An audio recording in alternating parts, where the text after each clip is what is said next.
Bienvenidos. La pregunta de hoy es: doctores, ¿qué es lo que no sabemos sobre el cuerpo humano? Respuesta 1. Una que nadie mencionó. Aparentemente no sabemos con precisión cómo nuestros cuerpos pueden distinguir entre los gases de las heces. Tenemos algunas ideas, sabemos que hay un montón de terminaciones nerviosas en el área, pero el mecanismo preciso de nuestros cuerpos diciéndole a nuestro cerebro esto es un pedo, suéltalo, no se entiende realmente.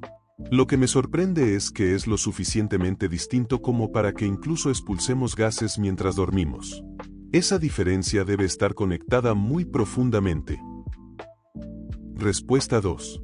Un patólogo me dijo que la parte interesante de su trabajo no era descubrir cómo murió alguien, sino ver todo lo que puede estar mal en una persona, tantas cosas horribles que amenazan la vida o la alteran que una persona puede tener y aún así estar viva. Un buen amigo murió de neumonía, estaba demasiado ocupado en el trabajo, no podía permitirse tomarse un tiempo libre, siguió usando medicamentos de venta libre para los síntomas. Murió sin atención, por lo que el forense tuvo que intervenir, le hicieron una autopsia. Su cuerpo tenía cáncer en 3 lugares diferentes, nunca se detuvo. El tipo era duro de la vieja escuela. Respuesta 3. Soy anestesiólogo. Todavía no sabemos realmente por qué los anestésicos volátiles inhalados como el sevoflurano, el principal agente anestésico utilizado para mantener la anestesia general, funcionan. Tenemos una idea de cómo puede ocurrir, pero realmente no lo sabemos. Se dice comúnmente en mi campo que quien lo descubra ganará el próximo Premio Nobel de Medicina. Respuesta 4. Soy especialista del sueño. Si bien tenemos algunas buenas teorías sobre algunas de las funciones del REM en cuanto a cómo afecta al cerebro y a la salud, todavía no entendemos completamente el propósito de los sueños. Es decir, ¿por qué soñamos y por qué los sueños tienen una narrativa en lugar de imágenes aleatorias e incomprensibles? Desafortunadamente, es poco probable que esto se resuelva. Respuesta 5. No doctor médico, sino doctor en filosofía. Ahora mismo estamos trabajando en la conexión entre nuestro microbioma intestinal y las enfermedades neuropsiquiátricas y el envejecimiento cerebral. Por ejemplo, las personas con enfermedad inflamatoria intestinal tienen más probabilidades de desarrollar demencia y experimentar ansiedad y depresión comórbidas, pero no sabemos por qué. Respuesta 6. Tengo una respuesta muy específica. No sabemos qué se supone que se une naturalmente al área donde actúan las benzodiazepinas. Las benzodiazepinas son medicamentos como Xanax y Valium. Producen efectos ansiolíticos. Y tienen una forma química muy distintiva para encajar en el sitio BZD en un grupo de 5 proteínas. Pero no sabemos qué se supone que debe ir allí. Muchos medicamentos son análogos de moléculas de unión natural que copiamos y luego usamos para crear un efecto. El sitio BZD es para algo, simplemente no sabemos qué. Respuesta 7. Existen orgánulos llamados baúles en las células humanas y en la mayoría de las otras especies eucariotas. Están hechos de 78 copias de una proteína llamada proteína principal de la bóveda, con un tamaño total de aproximadamente 3 veces el tamaño de un ribosoma, y más grandes que la mayoría de los virus. Su función no se comprende totalmente, pero probablemente tenga algo que ver con el núcleo, aunque los análogos de los genes para las bóvedas incluso aparecen en bacterias. Como se encuentran en una variedad tan amplia de especies, la vida en la Tierra debe haber comenzado a producir bóvedas al principio de su historia. La similitud de los genes que codifican las proteínas de la bóveda en diversas especies presumiblemente indicaría la importancia de las bóvedas para la vida viable, pero los experimentos no han mostrado un gran daño a los animales de laboratorio a los que se les eliminaron sus genes de la bóveda. Incluso más extraño, varias de las especies utilizadas en los laboratorios como organismos modelo carecen naturalmente de bóvedas. El uso de estos organismos es anterior al descubrimiento de las bóvedas en 1986, y algunos se remontan a más de un siglo. Respuesta 8. Aparentemente sabemos muy poco sobre los fibromas, tumores benignos en el útero o piel, que aproximadamente el 75% de las mujeres tienen en algún momento de sus vidas. Eso es genial, considerando que el más grande que se ha extraído pesaba 100 libras, así que no es exactamente un problema menor. Hay teorías sobre diferentes hormonas y qué cosas aumentan el riesgo, pero además de someterse a una cirugía para extirpar los existentes, básicamente no hay información sobre qué se puede hacer para evitar que vuelvan a aparecer. Respuesta 9. Doctor, aquí. A bote pronto. Aquí hay unas cuantas que son sorprendentemente grandes. 1. Todavía no sabemos exactamente cómo funciona la anestesia. Solo sabemos que causa ciertos efectos y son útiles, así que la usamos. 2. La psiquiatría sigue siendo sorprendentemente infantil en nuestra comprensión de los trastornos humanos. Está constantemente en un estado de cambio, no entendemos mucho sobre los medicamentos que usamos actualmente y los criterios de diagnóstico de los trastornos siguen cambiando a medida que nos damos cuenta de, oye, quizás todos estos comportamientos no son del mismo trastorno de origen. Es increíblemente difícil de diagnosticar cuando los criterios se basan en gran medida en informes propios y observaciones subjetivas. 3. En menor medida que el número 2, la neurología todavía está aprendiendo mucho. Está más avanzada porque se pueden observar hallazgos más objetivos en neurología que en psiquiatría, pero todavía luchamos mucho con el funcionamiento del cerebro. 4. Inmunología. Ni me preguntes, porque nadie lo sabe realmente. 5. Bostezos. Todavía estamos adivinando por qué sucede eso también. Hay algunas teorías, pero eso es lo mejor que tenemos. Respuesta 10. Soy enfermera, no doctora, pero en la escuela aprendí que cuando se estaba desarrollando la fertilización in vitro, los científicos no podían crear un embrión a partir de la combinación de espermatozoides y óvulos. No fue hasta que añadieron secreciones femeninas que pudieron producir embriones viables, y no saben qué papel juegan esas secreciones en el proceso. Respuesta 11. Para muchos medicamentos, no está claro cómo funcionan o incluso si funcionan. Por ejemplo, mire los ensayos de eficacia reales de los antidepresivos de marca. Cuando se observan en conjunto, parece que apenas funcionan. Sin embargo, básicamente todo el mundo conoce a alguien cuya vida fue salvada por un antidepresivo específico. Respuesta 12. No soy doctora, pero la cantidad de no sabemos que recibí de los médicos cuando hice preguntas durante mi tratamiento de cáncer de mama fue asombrosa. Eso no implica que fueran inútiles o que no supieran lo que hacían, simplemente hice muchas preguntas. Yo, ¿por qué necesito tomar Claritin antes de la quimioterapia?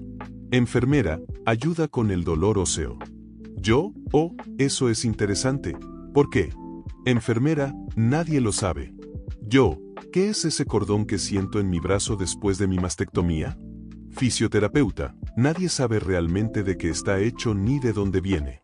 Yo, ¿por qué de repente no puedo comer gluten después de mi tratamiento contra el cáncer? Gastroenterólogo, trauma, probablemente. Tener cáncer realmente me dejó claro que gran parte del cuerpo humano sigue siendo un misterio. Respuesta 13. Si no me equivoco, ¿aún no tenemos una causa definitiva para las migrañas? Editado 1. Me llevó años encontrar mi desencadenante, dormir boca arriba, exacerbando mi apnea.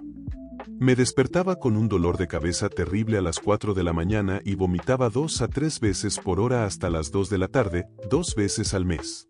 No podía comer, beber, tomar medicinas, conducir, hablar, ver la televisión o pensar.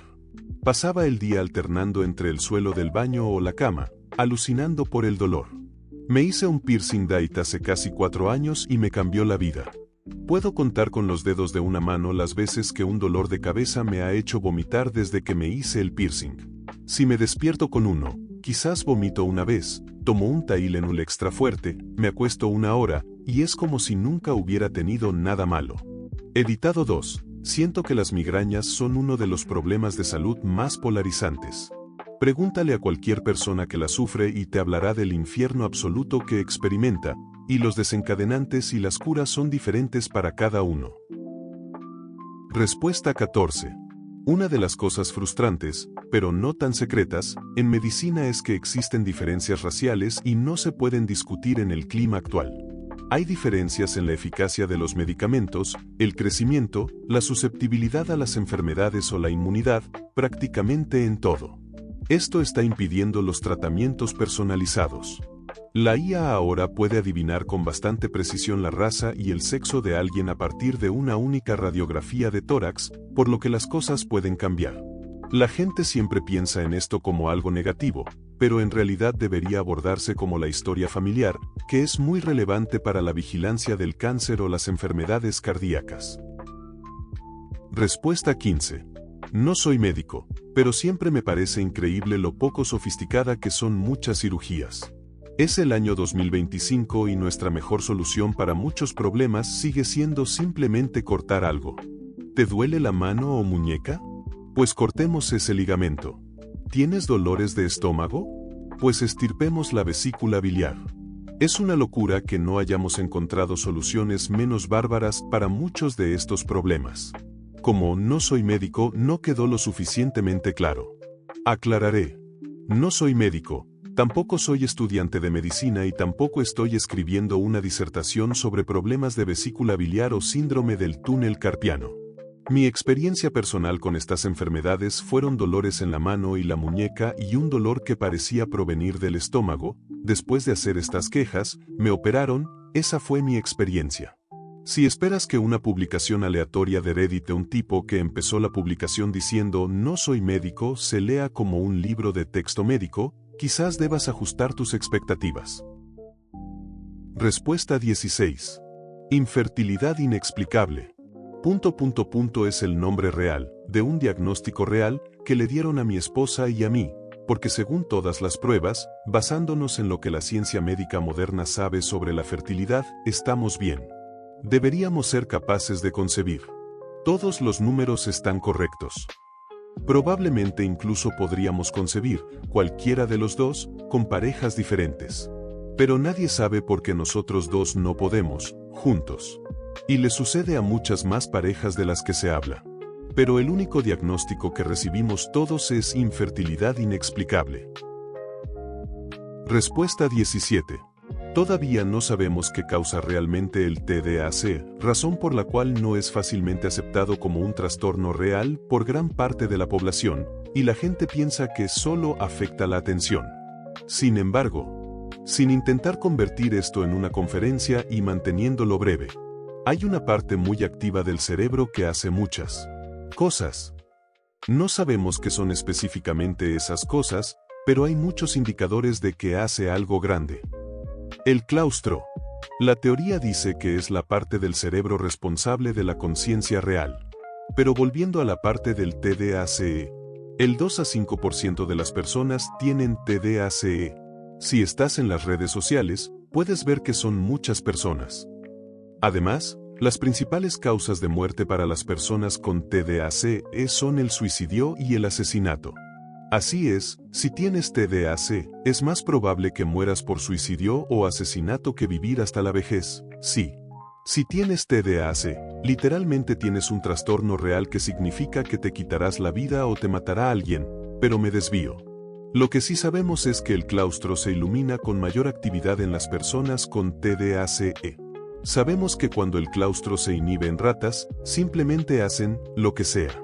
Si algún día entendemos mejor el claustro, y resulta que es responsable del TDAH, eso significaría que el público en general finalmente podría llegar a comprender, especialmente los padres de niños con TDAH, que tienen una probabilidad significativamente mayor de abusar de sus hijos que en realidad están maltratando a sus hijos debido a un problema de salud más estrechamente relacionado con la epilepsia que con la falta de disciplina o los problemas de comportamiento. Ese cambio de pensamiento salvaría vidas. Espero que el propósito del claustro se identifique y comprenda claramente algún día. También podría significar que las personas con TDAH pueden experimentar la conciencia humana de manera muy diferente, y ahí es donde se pone realmente interesante. Respuesta 18. El cerebro y especialmente cómo gobierna nuestras acciones y personalidad. ¿Por qué algunas personas cometen crímenes como violación y asesinato a pesar de conocer las consecuencias, mientras que otras nunca harían tales cosas? ¿Por qué algunas personas requieren múltiples oportunidades para la rehabilitación mientras que otras viven toda su vida bien? No sabemos las respuestas. Me molesta muchísimo cuando algunas personas intervienen y afirman que todo el mundo puede ser rehabilitado, como si realmente supiéramos lo que eso significa y cómo funciona. Hasta aquí el video de hoy.